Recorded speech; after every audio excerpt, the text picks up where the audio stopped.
Othering Podcast explores the world of marginalized communities with a focus on the disabled and LGBTQ+. In our discussions, we will provide a platform for our guests to advocate and share their stories. By delving deep into their difficulties and successes, we will explore the changes necessary to improve lives everywhere. Thank you for joining us, and welcome to the Othering Podcast with Mike and Dory. Step inside a world where animals walk, talk, and think just like us. This collection of 30 short stories, each starring unforgettable anthropomorphic characters, is written with one simple philosophy: everyone is welcome at the zoo. Created for readers of all ages, these stories celebrate diversity, imagination, and the joy of seeing the world through different eyes. From clever foxes to thoughtful elephants, every tale offers humor, heart, and a fresh perspective on what it means to be human, told through the voices of the creatures we love. Whether you're looking for a quick read, a thoughtful escape, educational value, or even a modern set of bedtime stories, Welcome to the Zoo is your ticket to adventure. Welcome to the Zoo is available now on Amazon in hardcover, paperback, Kindle, and free with Kindle Unlimited. Welcome to the Zoo by Paul Smith. PEP Radio, part of the Pennsylvania Equality Project, advocates for the rights of LGBTQ+ people, the disabled, and marginalized communities.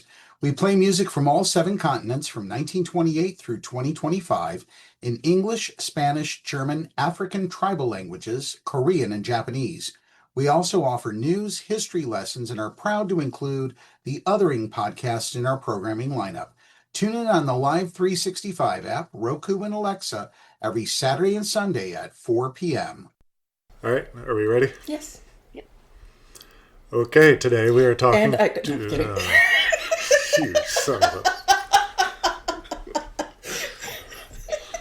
I'm sorry. Go ahead.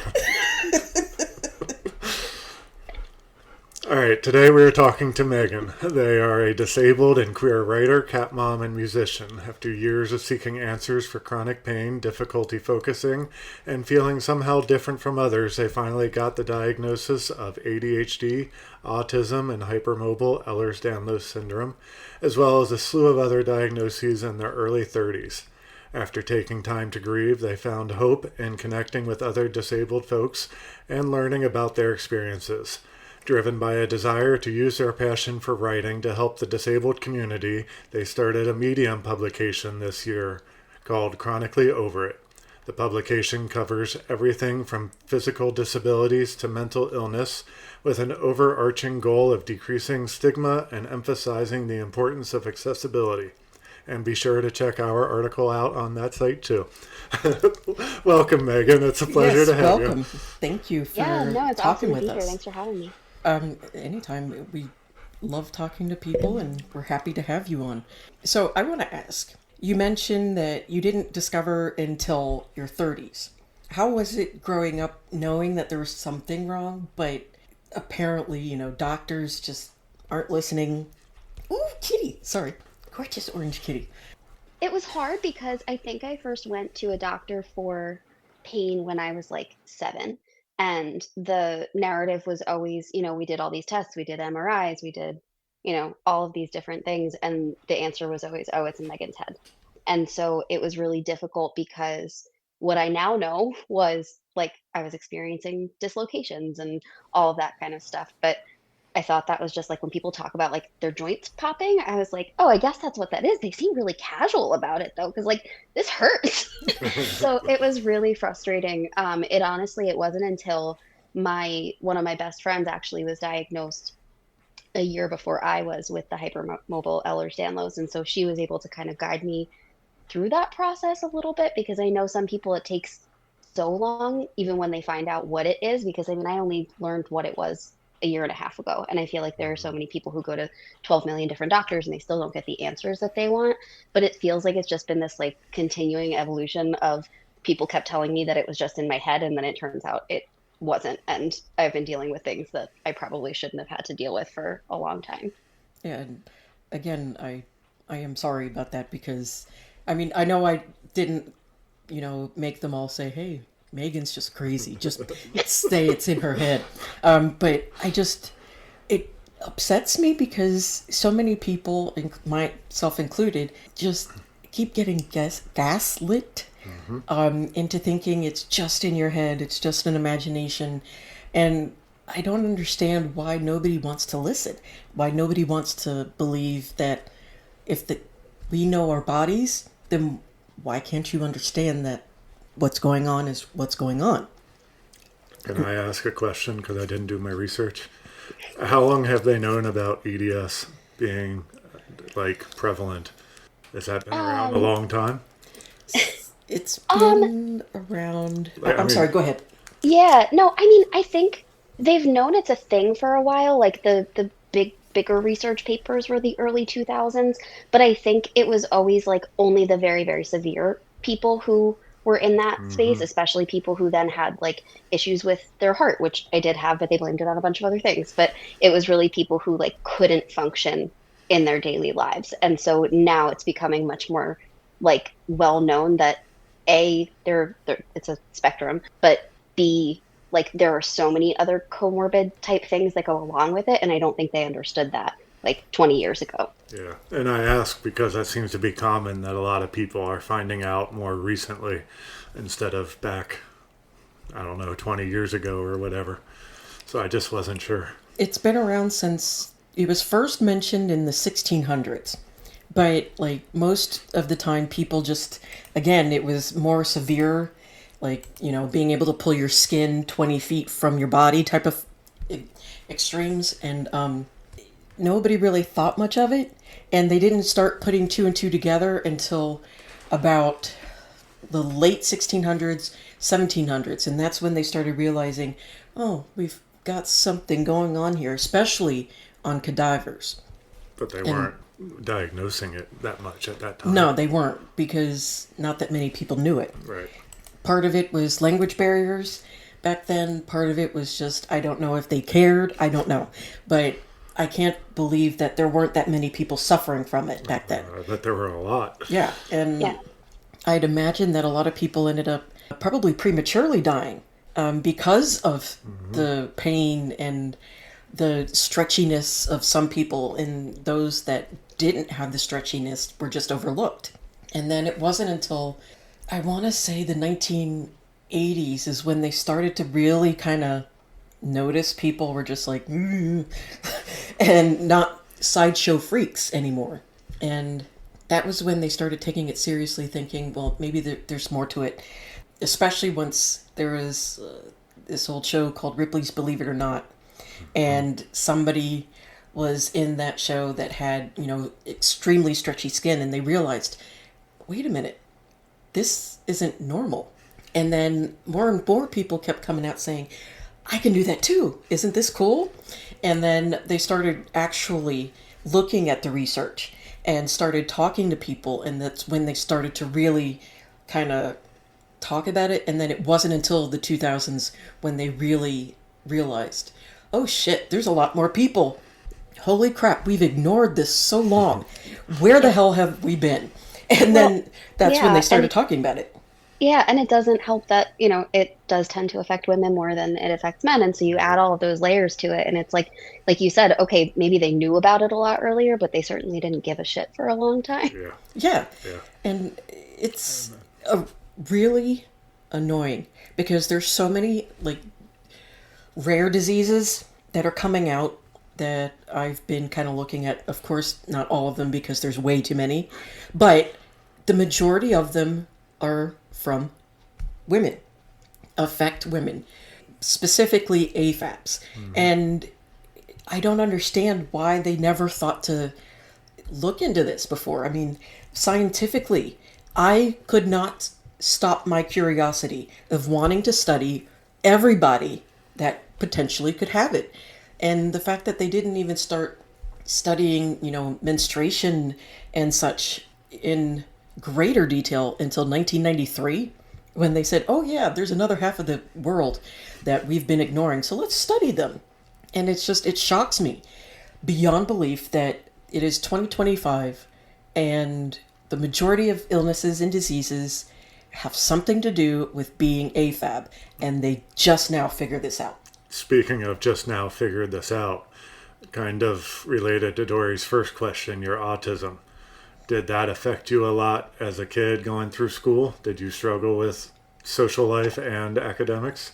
Yeah, I mean, what's interesting that you say about like AFAB people dealing with all of this, the kind of cool thing about the diagnosis process for me was the first person that I saw to try to get a diagnosis was somebody who typically worked with like boys in childhood. And so they just had no idea and they're like, I mean, you're fine, you have friends, you've had like a romantic life. And I'm like, yeah, lots of people with autism do. And I went there's this really cool, I'll plug them because they're awesome. It's called Wilderwood in, I think, Arizona. And so they actually focus and they're doing research on how to diagnose AFAB people. And so they're developing their own metrics. And I just found that process so much more supportive. But yeah, I mean, growing up, one of my highest scores on all of the testing was masking. And so, like, even now, I am incredibly socially awkward, but like not to the point where somebody who has a very classic version of what autism looks like, they wouldn't be like, oh my gosh, you're clearly on the spectrum. I'm an educator, so people I work with are like, oh yeah, how did they not catch that sooner? But like, I was AFAB in the 90s. And so it was hard. It always felt like people had the same thing. I was diagnosed with ADHD later in life too, where it just felt like there was something I didn't have. I always had to work harder than other people. I did well in school, but I had to like really bust my butt to get there. And there were things where it almost didn't affect me so much socially, so much as it did. I was masking so hard and just like taking on the personalities of other people to be who I was supposed to be. And got to the point where I was like in my 20s where I had a really great group of friends who were accepting of me. And then I was like, wait, but who is that? Because I was 30 different people just trying to like be well liked by other people. Yeah, we both relate. 100%. You know, when I was growing up, it was unheard of for, AFABs to even have ADHD or autism. And the few that had it were, bouncing off the walls. It was stereotypical type of behavior for them. And so I didn't realize that I had it until later. But looking back in my life, it would have helped so much had I known. And I don't understand why they thought females couldn't have it. We have a brain, and last time I checked, our brains, do similar things that male brains do, and, think and do math. Oh my gosh. And we speak. And all of those things happen in a brain. So why wouldn't a female be able to do that? AFABs, AMABs, everybody on whatever spectrum you are on. Everybody has a brain, so everybody has the capability of having it, I would think. I mean, I think the diagnosis, I mean, it still is this way, but I think it's getting better. The way that they approached it, even thinking about who needs to be evaluated, was how much are you bothering other people? And so I think the masking for AFAB people with any kind of neurodivergence is like, we're taught to people please. We're taught that that's what we're supposed to do. And so it's like, if you're not annoying anybody, you're not, destroying the education of another person or whatever it might be. They're not going to look into it because they don't think it's a problem. But then you've got, kids who are going through this and they're masking so hard that they're, you see self-harm, you see all of these different things where they're trying to cope with it in a way that is less problematic to other people because that's what they're supposed to do.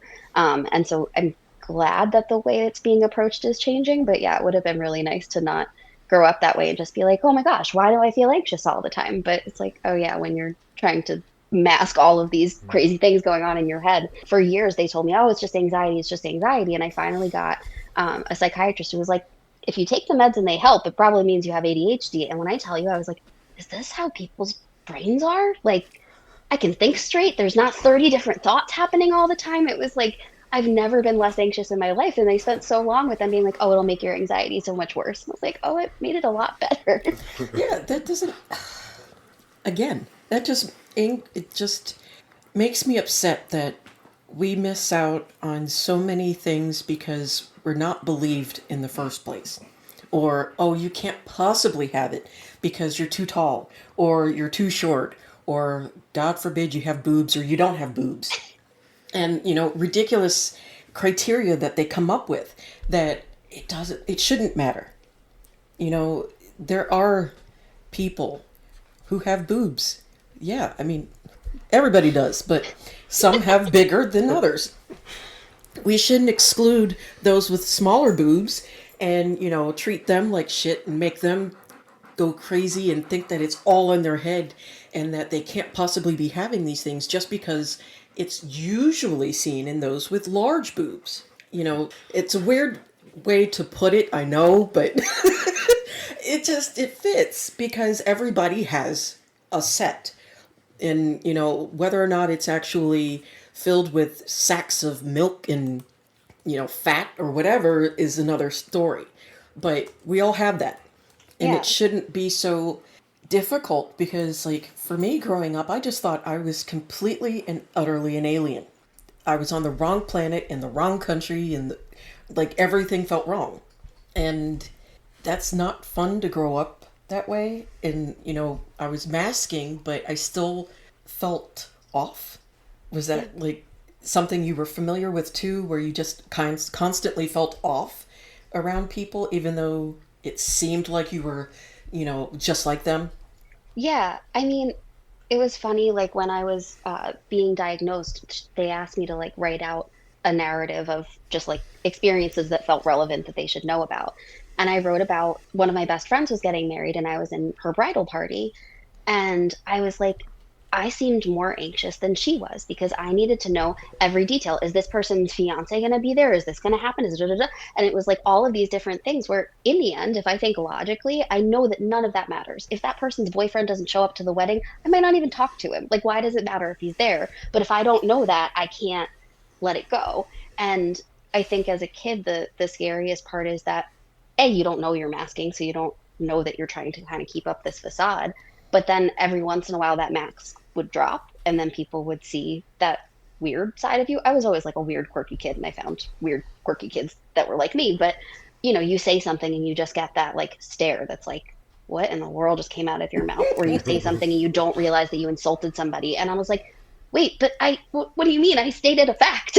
Yes. And so I had no idea. And like, as you're going through these questions, it's like, oh, do you take things literally? And at the time I was like, no, definitely. I'm a writer. I'm a musician. Nuance is everything to me. And now, after the past couple of years, I'll see things where I'm like, oh, that's what they mean by taking things literally. I definitely do that.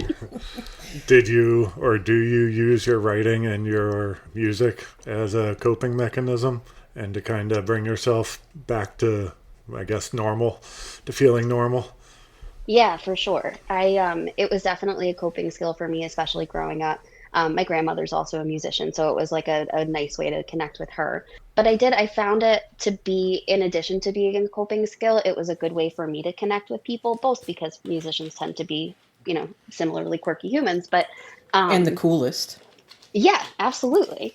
But it was something really specific that you could connect with people about. And so like I didn't have to worry so much about the awkwardness and the fear of saying the wrong thing because it was like, all right, we connect with each other over this. I don't really have to be anybody that I'm not. But yeah, I growing up, music was like a game changer for me, realizing that that was something that I could use to kind of regulate how I was feeling. Yeah.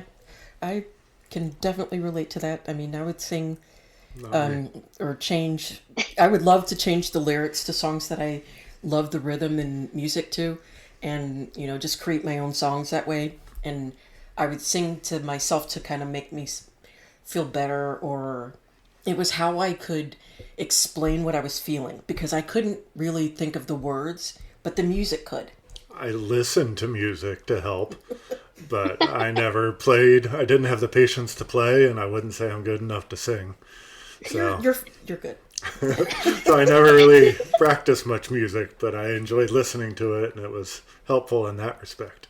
Did you Yeah. ever like have moments where you'd be say in like a gym class or something and a song would pop in your head and you'd like imagine yourself in movies or on a TV show, kind of like for example, we were playing indoor volleyball and I was getting into it and I just pictured like some of those teen movies from the 90s and I was one of those teenagers in it and doing the sports. So nice little, nostalgic dork moment there, but that's just kind of how I coped with certain things. Did you ever have those moments where you imagined you were in a movie and not real life?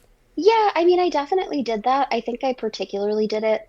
I mean, I don't know. You imagine yourself in a movie and you've got like the dramatic background noise or whatever. I'd do it on the bus if I saw people walking, I would like create a story for them and create almost like a movie of what their day or their life was going to be. So it was definitely like there was always a little bit of a sense of, you know, every once in a while you kind of need to like tap out of reality a little bit and do something creative. And I think that's how I figured out that like writing and music and stuff were helpful for me because it was like, all right, like maybe there's a way to do this that's not just I happen to like, have like the Dawson's Creek theme song dramatically in my head as I'm on the bus or something.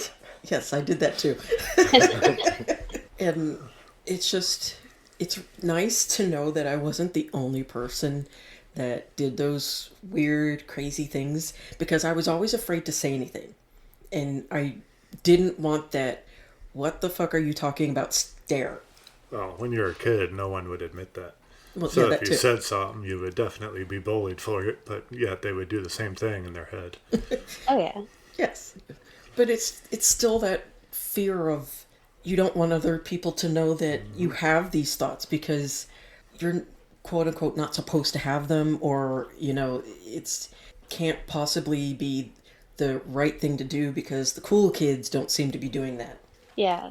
I mean, I think that's the cool part about having these conversations, doing the writing that I do, where the more people that talk about these things, the more you realize it's not that crazy of an experience. Like hypermobile Ehlers-Danlos is technically on the rarer side, but the number of people that, I mean, I started my writing stuff in June, I think. The number of people I've connected with since then, it's like crazy. And the number of people who have the same exact experiences, but when you're neurodivergent or disabled or whatever, yes, certainly not when you're growing up, you're not going to say a damn thing. But even as an adult, like the number of people that kind of look at you sometimes where it's like, you know, I, I think I dislocated my shoulder like 8 times last school year. And the number of times where like people eventually are kind of like, all right, like let's get over it. I'm like, yeah, imagine how I feel being the Right. person on the other side of it. Yeah. Like you don't have the dislocated shoulder.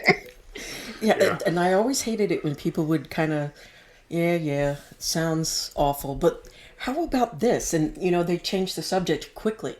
And people need to understand that when you have a disabling thing, even if you don't know that you have it at that time, it takes everything in you to keep going and to keep talking or keep, you know, getting up in the mornings. So when we talk about it, it's not because we want to bore you to death or that we are looking for mega sympathy or anything like that. It's just because that's our life. And I think a lot of times, especially as I became an adult, people don't want to hear and, don't really have, it seemed that people didn't have compassion because, well, you got to just go to work. You just got to do it. And there's no kind of room for, but my body's falling apart. And then, so that kind of compounds on top of the fact that your body is falling apart, especially when you hit 30. It's like up until then, you can control a little bit about how your disabling body is disabling you, even if you don't know it. But then you hit 30, and it's like there's this brick wall, and then your body's like, you had fun, now it's my time. Yep. And I mean, for me, I used to be super athletic and all over the place, and now it's just like I feel like I dislocate my neck trying to sing, or that it's suddenly going to fall off my shoulders if I look down. And it's from 30 on, I would say. And that's something I think we should kind of address too. I think 40 is worse than 30. Well, that's because you had 10 years of your body saying, you wish. And so it's like, finally, I get my revenge on, whatever it is that is going on. And, but But you, Megan, had said that you got a lot of your diagnoses at the age of 30, and others beyond EDS and autism and ADHD. Can you talk about some of the other ones? Are you comfortable with that? Yeah, so my pain, I mean, I've been in pain my whole life, but I was diagnosed with fibromyalgia in 2017. So that was I don't know, I must have been like 26. I had randomly ended up going to a rheumatologist because some thyroid level was high or something like that. And, they're going through all the normal questions. And he's like, oh, like, what's your pain like day to day? And I was like, oh, just, the normal.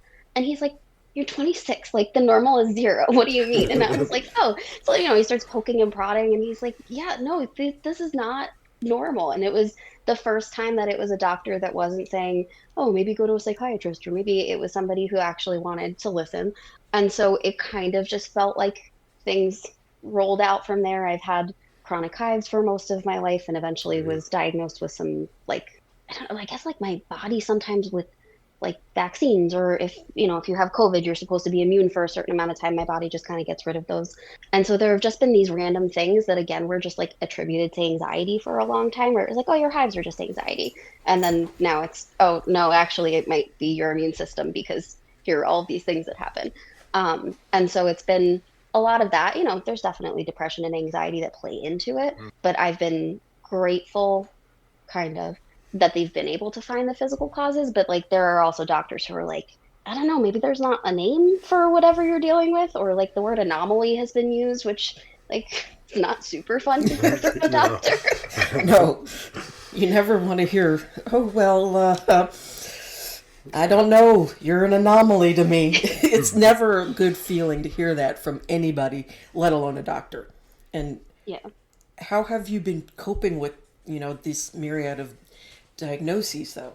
Because for my thought process, just having one is hard enough, and having your body changing, like in the normal realm, is a lot. But how have you been? I mean, I think it's been hard, like the intersections of it, like you said, is what gets so difficult because it's like what helps one thing hurts another. Or, they'll be like, okay, you want to do this much exercise, but then I'm like tracking all this data trying to figure out like what helps and hurts, and it seems like nothing seems to consistently do what you want it to, because what works on one day doesn't work on another.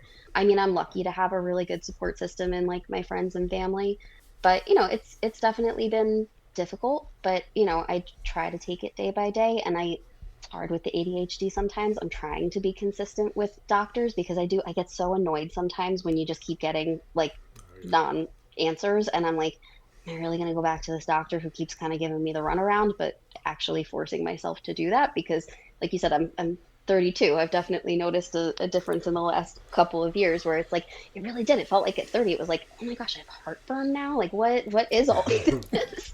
So, forcing myself to do the self-care that isn't the fun kind. I love writing, I love being crafty, all that kind of stuff. But, sleeping like a normal human being, going to the doctor and actually following up are all things that I have to do. But it's hard, and I think it's part of why I wanted to start Chronically Over It, because I just I know how much power there is in community and hearing each other's stories. And I feel like, one of my best friends has hypermobile Ehlers-Danlos too. And the number of times that we'll just text each other, just being like, oh, dislocated my shoulder sleeping last night. And like just being able to have somebody to laugh about that with, because everybody else is looking at you like you've got 10 heads talking about it in the way that you do. Mm-hmm. Yeah, and the morbid sense of humor, and they're just like, oh my gosh, how could you say that? And it's just like, well, I live with it. How can I not? Yeah. Have you found, other than music and writing, like other ways to also kind of help you get over those humps in the, like what other ways do you cope? Like, what would you say to a newly diagnosed person? Ooh, that's a tough one. That is a tough one. That's a really tough one. I think I'm sorry, I I'm didn't still mean to make figuring it it out. tough. No, I I wish I had a good answer. I think I'm still figuring it out because there are days where I feel like I have a pretty good routine. I think routine is really important. I'm terrible at it, but I think it's pretty essential in caring for yourself. But I think there's still a little bit of a part of me that's grieving the fact that like I'm 32 and I don't have the life that my friends do, that I struggle with things that feel like they should be givens. So I think maybe what I would say is like being open about that, because I think now that I'm being open about it and I'm having conversations about it, it feels so much more doable. Because before it was just like me trying to like hold all the balls in the air and nothing felt like it was working. But it's hard, and I think some days are are easier than others. And I think one of the best things that I've seen, um, I saw this like literally earlier today, is that when people tell you to do your best, it doesn't mean doing so like doing your best to the point where you can't do anything else. And I think especially when you know that you have that limited capacity, actually doing that and checking in with yourself and being like, am I going to be able to like shower later if I keep doing this? And sometimes the answer is no, and you got to stop. And like, that just has to be okay, even if it's really infuriating. Yeah, it's doing your best, not doing the best. So it's Yeah. just remembering your limits, Dory. Hey, She forgets that all the time. yes, I do. And But another thing I was thinking, and I could be wrong because I don't have that many diagnoses, but yet, I would think it takes a lot of patience too. Just patience with yourself, with other people, just patience. Yeah, for sure. I mean, I think that was the biggest thing for me was I was just pushing myself and expecting it to get better. I mean, thinking about, newer people to dealing with this, I fought getting a shower chair for so long because I was like, I'm only 32. I don't need to do that. Showering isn't that difficult. And then I got the shower chair and it sat in my front, you know, foyer or whatever for another 6 months because I was like, I don't want to make it. And it's been a game changer for me. And I fighting those little things so that you can use your energy where you want to and not for I've never liked showering. If there was a machine to just like take a shower and not have to deal with it, like why am I using all of my spoons on a shower? exactly, I know what you mean. And it, I think what you said was really beautiful because saying, first off, that you don't have it all together, I think helps so many people because they assume, well, you've got the diagnoses, so you must have it all together now. You must know what you're supposed to do. And it's really hard because you don't know from day to day, especially with dynamic disabilities. It changes, and sharing that vulnerability of the fact that shit happens and it's going to change, I think makes so many more people kind of their anxiety to go down. And it is a comorbidity for a lot of diseases and syndromes, that's the word.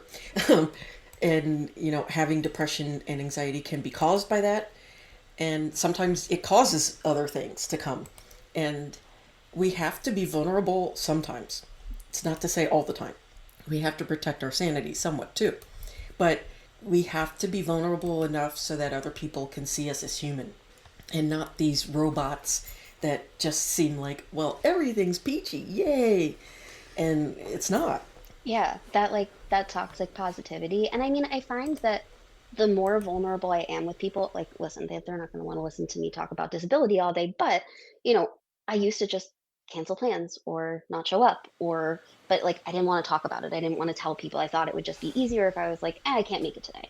But now that I'm being more open about it, like, people had no idea what I was dealing with. And like, I've been dealing with it for a long time.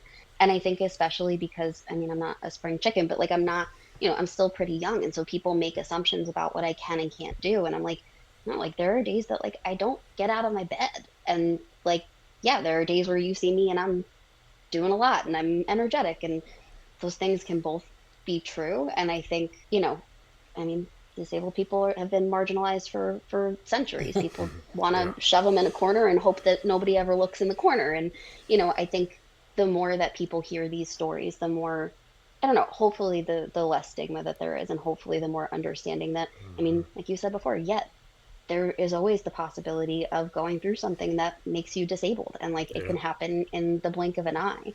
And I don't think people think about that because it's scary, but it's an important reality to face, because we shouldn't only want things to be accessible or accepting when, suddenly we're in crisis and need to figure it out. Yeah. Right. And that's a good point because when you're in crisis mode, when, a flare up happens and you have no clue what's going on with your body, you're panicking. You're not going to be able to think straight. And that's when you want those people that have experienced being disabled to come in and be, this is going to be awful, but you're going to come out at the other end. And without having that and having to navigate that yourself is terrifying. I agree. And being a kid and looking at different disabilities and not understanding why they're there, how that happened, is scary. But we have to realize that we're not scary. We're just as beautiful. Mm-hmm. In fact, I think some of us are even prettier than the quote unquote normies, because we have such capacity for enormous amount of compassion for each other Yep. and other people. And that is a beautiful thing. I mean, I hate the fact that we have to be in pain or, have limbs hanging off. And, you talking about that, having EDS, I picture this one commercial for milk, got milk, and they said, well, Mr. So-and-so never drank milk. And then you look at him and his arms fall off as he's walking and trying to do his lawn, not his yawn. But those things, well, I mean, not literally happen, but those things can happen at any given moment. And I would think that you would prefer the compassion than somebody saying, ugh, gross. Yeah. Because you would think that would be, I don't know, if it were my best friend. A lot of the time, my friend and I do this where we help each other reframe things. It's so much easier to think about it from like the context of somebody else, where it was like, well, how would I want my best friend treated? And it's certainly not with like the, getting kind of turned away and whatever. But I mean, it's also why I just posted the story that you guys wrote to my Medium page. And like, I don't know, your desire to help people, and especially rooted in the context of dealing with all of the things that you have, I think it just makes you want to do that. I've always been drawn to helping professions, and I always have to kind of set my limits of like, okay, I'm helping and I'm a human being that also has needs to be met. But it makes you such a compassionate person. I feel like, I don't know, people in the disabled community have been some of the most like open and welcoming people I've ever met. Like, you ask them a question, Agreed. it doesn't matter if they've got 10,000 followers on Instagram, they're answering you within like 20 minutes. And I don't know, it's crazy how much of a sense of like community and affinity there is just from, an internet relationship that you have with somebody. Yeah, it is. Completely agree. I 100% back you up on that one. Once I kind of realized, oh, I am disabled, because sometimes it takes a bit to kind of sink into your head. By the way, you're disabled, dumbass.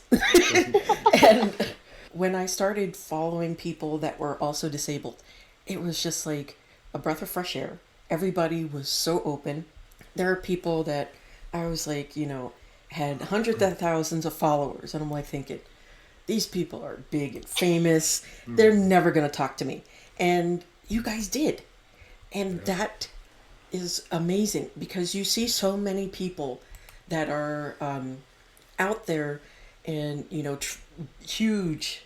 And for a fact that if you were a fly on the wall, they would happily swat you dead.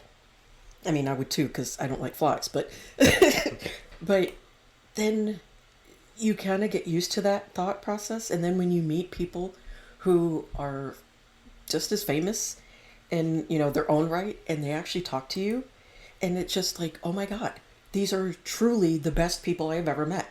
Yeah. I hate that it came down to disability and marginalization, but you guys are the most beautiful people I've ever truly had the pleasure of talking with.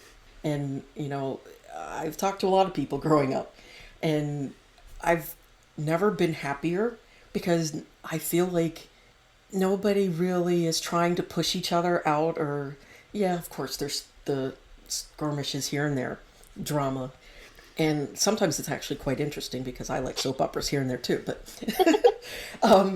But you're so welcoming and so friendly and just so caring.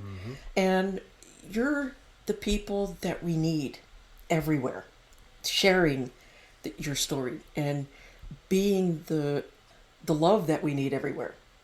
Because so many people, I think, get hung up on the fact that their bodies can do, that they forget that their brain needs nourishment too.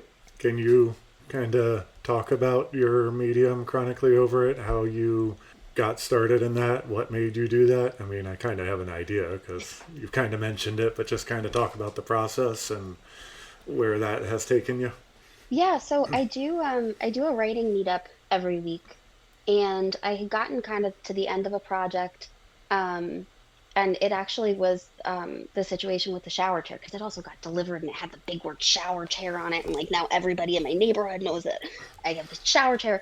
And so as I was reading some of it, like I was getting some interesting questions from the people who were in the meetup, and I forget what I was writing about, but like talked about how I've literally witnessed somebody who uses a wheelchair, and like in the grocery store somebody moves the wheelchair, and they were like, why would they do that? And I'm like, you tell me, dude, like that's crazy. Nobody would ever go up to me and pick me up and put me somewhere else. But for some reason, that's what they're doing with a wheelchair. And so it just sparked a lot of really cool conversations. It was also my friend who has EDS is also a writer. And so we just had so many cool conversations about it. And the fact that it was sparking those conversations, and that, so much of this is invisible, and that there are so many platforms. I am not a super social media person. I don't want to be, like I just, the thought of making reels all day made me cringe. And I was like, so that's not going to be my way of showing people, what I Hmm. do. But I've always been really passionate about writing. And so, yes, of course, I want to share my own work, but I just want to create a platform for people who want it, or even, people like my family who don't understand what I'm dealing with but want to. And so, having that space for people to go learn, to connect with other people who might be dealing with what you're dealing with. And so, I started it in June, and it really has been such a nice process. I'm a little bit worried that, eventually I'm going to run out of things to say, but I haven't quite yet. But I mean, the goal is to get other people, submitting. There's Yeah. a little tab for people to submit their work if they want to, especially if it has a little bit of humor in there, because I'm a little bit snarky. Um, but I also think that humor is how you deal with disability sometimes. Like Hmm. if you can't laugh, you're gonna cry. Yes. So it's been a cool process, just seeing what's out there, and Yeah. just seeing other people's writing. I think Yeah. there aren't a ton of spaces, and usually if there are, it's not a collaborative space. It's a bunch of people's one-off publications and things like that. So the idea of having a bunch of things in one spot as a collective was exciting to me. And it's different than just going on to Instagram and seeing it on there, and it's a full story, and that's nice to see. Yeah, and it's nice to read sometimes. I admit that I have moments where my ADHD is like, oh, got 2 seconds. Yep. Show me, entertain me. And other times where I can absorb the information. And it's nice to have the choices that if you want to watch a reel, you can watch a reel, or you can go to your site and be able to read an article and feel like, oh my God, this is so nostalgic. I can read. There's words on page. And it's nice because sometimes you need a little bit of all of it to, especially when your autism or ADHD is just kind of like coming bearing down on you, and it's a refreshing read. I love reading it. It is so good. Truly, you are talented, and I hope you write a book because you're really good. Hmm. And or collaborate with me because I've got like 8 billion ideas of ridiculous things, like one where there's a Santa who has to eat cookies or something like that. But they're not the normal sugar cookies. These are special cookies, and that's how he eats. And like these stupid ass things come in my head when I'm asleep, and I have to write them down. But I've actually got good ones. But I just think that having those mediums is awesome, and I thank you for that. Truly, Yeah, thank you. I'm terrible at accepting compliments, but I appreciate it. Yeah, I'm no, I'm horrible at.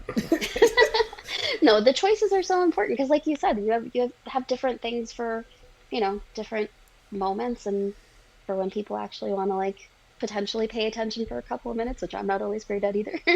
It's yeah, it's been fun. Were you a big part of the community on social media before you started Chronically Over It?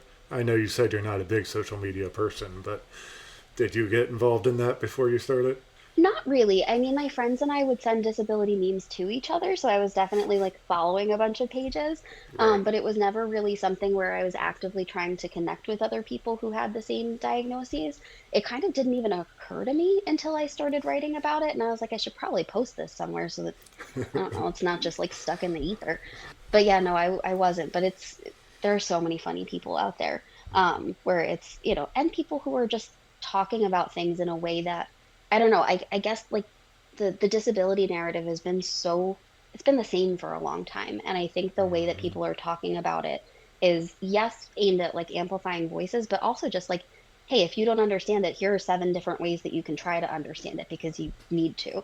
And I think that like educational piece has been something that I've really appreciated because I've learned a lot about things that, I don't know. I know a lot about my specific diagnoses as, an autistic and ADHD person. I've gone on many a deep dive to learn about it where I'm like, man, if this That's, didn't suck so much, this would be really interesting. yes. Um, but I've learned so much about things that, I had no idea about before. So it's been really interesting.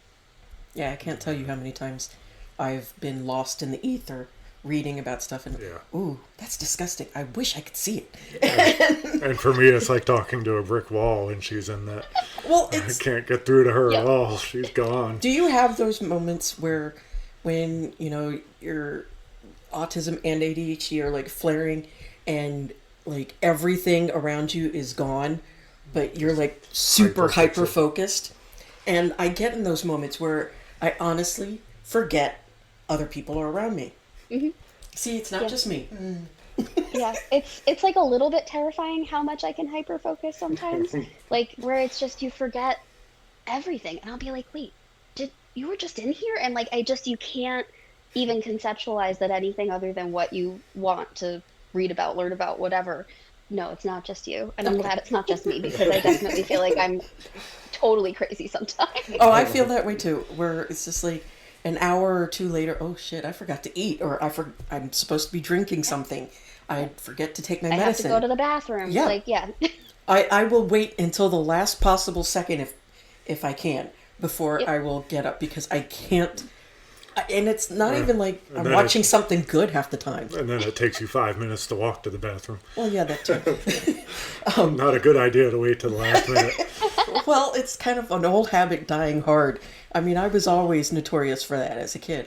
And honestly, thinking about it back, it probably was a huge flag for my parents. But again, what are you going to do? I had good grades, so nobody was going to listen. Right. My kid forgets to eat and pee sometimes. What do I do? Like, that feels like an interesting conversation to go to a doctor. Yes, let's put him in an institution. It's just, it's nice to talk to other people that are just as weird, regardless of age, because I have a question for you. Have you ever noticed that sometimes as you're unmasking that you have reversed in age? Yeah. And in like weird ways where I mean, some of it is like realizing that you get joy in things that you're not supposed to as you get older. Some of it is realizing that like dimming is a thing for a reason and it feels good and it makes you feel much more regulated, even if people think you're a total weirdo for it. But yeah, I mean, I think I tend to, especially when like my autism and ADHD are like popping, I tend to watch the same things over and over again. Like I can't tell you how many times I've rewatched Gilmore Girls. Like there are definitely those things where I think because you're masked for so long, like there are just some things that don't add up. Do you feel like that happens to you Oh, where it's like yes. you regress? Yeah. There are times when, like, I'll feel like my normal self, and then there's moments where I'll feel like I'm 15 again. And, like, I'll react in my head like a 15-year-old. And I can't help it. But, well, nobody can. And I think that's something we should all really talk more about too, is because I didn't know that there was such a thing as regression. And when I was talking to my therapist, and she's like, "Well, yeah, of course there is." And I'm like, "I didn't know this. I thought it was just me."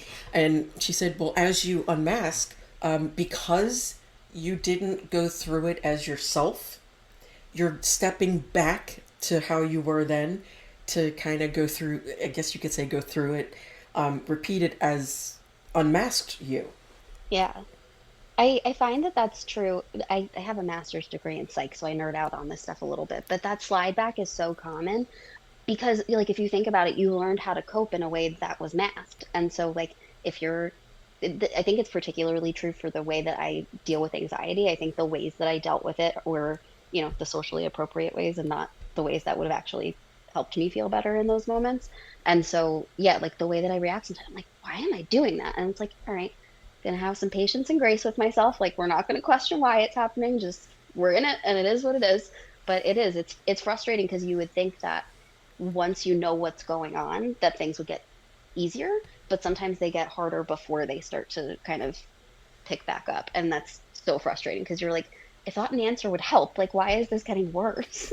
Yes, Yep. yes, it is, and that's another great topic because there are times when, especially even with just depression too, is that as you improve, you'll step back, and there's a lot of regression in your anxiety, in your depression, when you start to unmask your neurodivergence, and then like sometimes I'll do the weirdest thing, like I have to roll my eyes, and or I'll have to roll my head, and it's not because my neck hurts. It's just I gotta do it. It's like this sudden jerks, and sometimes I feel like you're not supposed to do that. You gotta look like you're put together and you're quote unquote normal, and then I realize, no, I don't. Number one, I'm at home. Who the hell cares? And, it's not like my pets are going to be like, oh my God, Dory.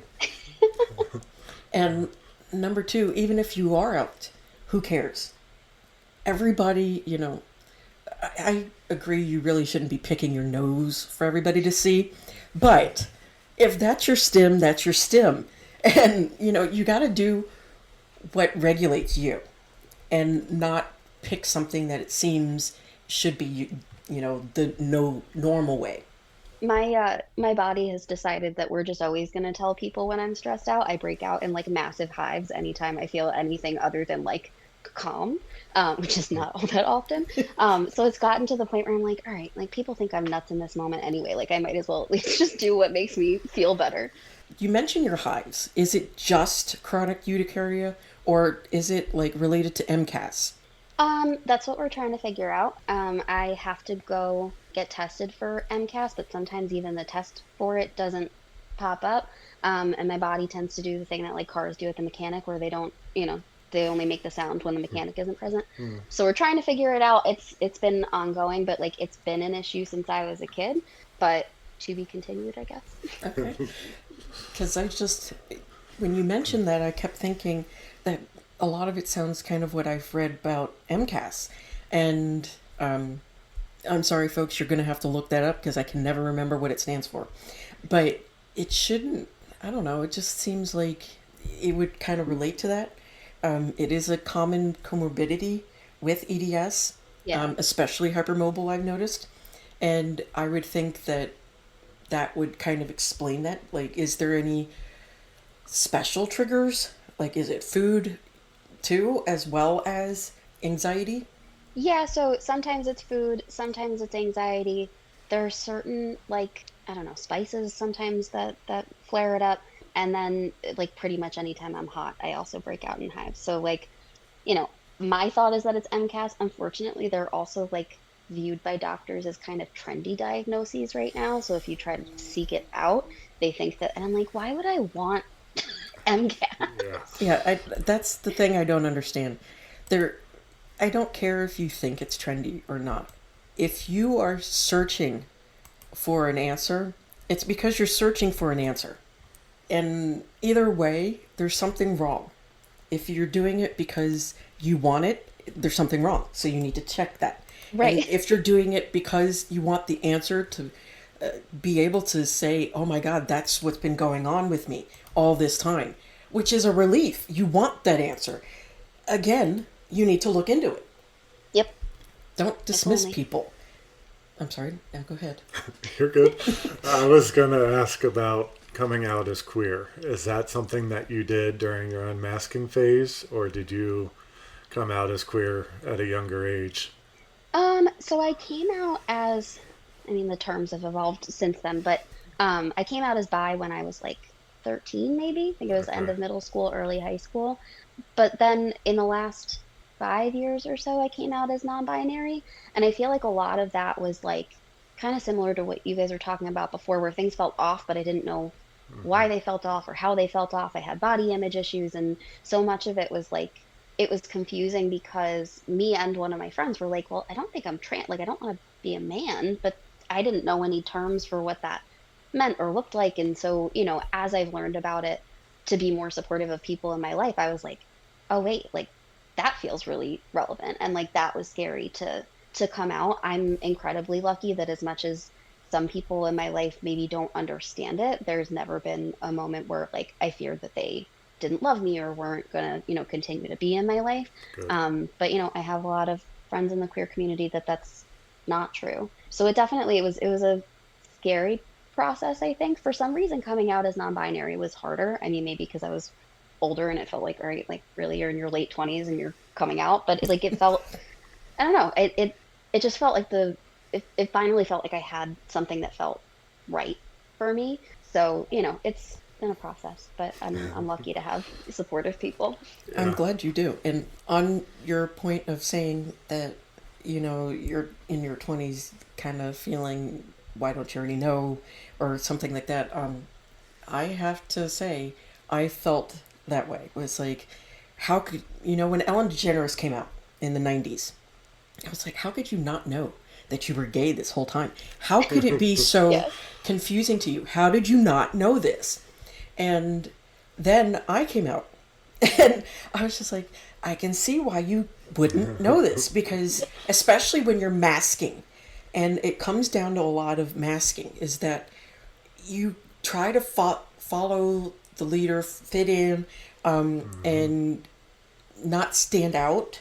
So you kind of suppress a lot of thoughts and feelings as, oh, well, that's just a one-off. I got to do this. And you focus on just trying to survive high school and such, that you don't even think in terms of truly what is your sexuality or who are you even. And it's not to say that you can't know these things at an early age. There are people that do. But I get now why some people don't realize it until they're older. And whenever you come out is the good time. Whenever you realize it, that's the good time. Because I think part of it also is, in dangerous situations, you have to be safe first before you can actually figure out everything else. Whether it's your health, LGBTQ, which letter you want to be and feel that is right for you. And your safety comes first. You have to figure that out first. Yeah, I mean, you also just change as you like. I don't know. It's interesting because we all know that we change as we get older. Like our personalities change, what we're willing to put up with in our lives, all that kind of stuff. But for some reason, sexuality and all of that kind of stuff seems so black and white to people that it's like you are or you aren't. It's like, well, maybe at this time of my life I didn't feel that way, and now I do. And it just, I don't know. It's interesting that people have such, I don't know, like concrete views of something that's like a pretty nuanced thing. And I agree. It does seem weird to have such a concrete view of it. And I think, again, it's partially because society tells you to have the black and white view of it. You're either a woman or you're a man. And especially when we were younger. Yeah, you didn't have nuances. Like all three of us. And especially not in the 90s. I mean, are you kidding? There were people that weren't male and female back then. I didn't know this. I had heard of trans people, and I just assumed that meant always that you wanted to be the opposite of what you were born as. But that's not it.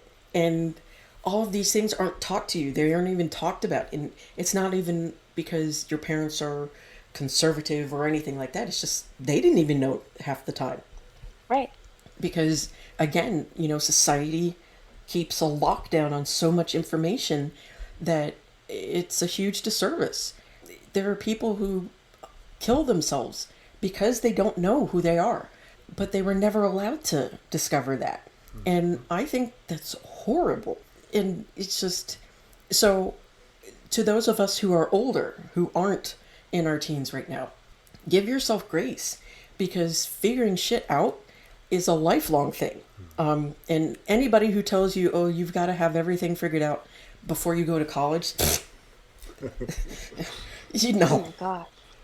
I mean, to explain a change, I loved computers.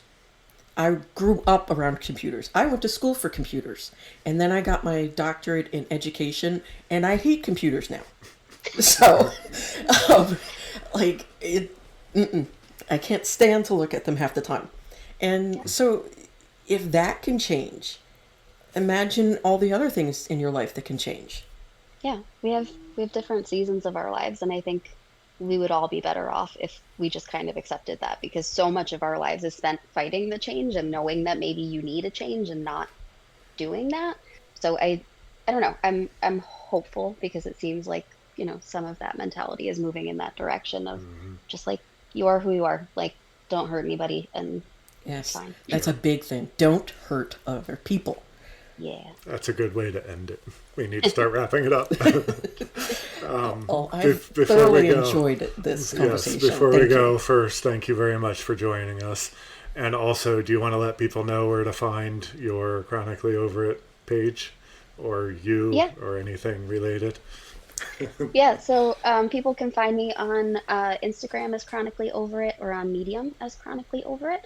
And if you want to submit a piece on the Medium page, there's a tab at the top, because I'd love to have some more voices in the midst of things.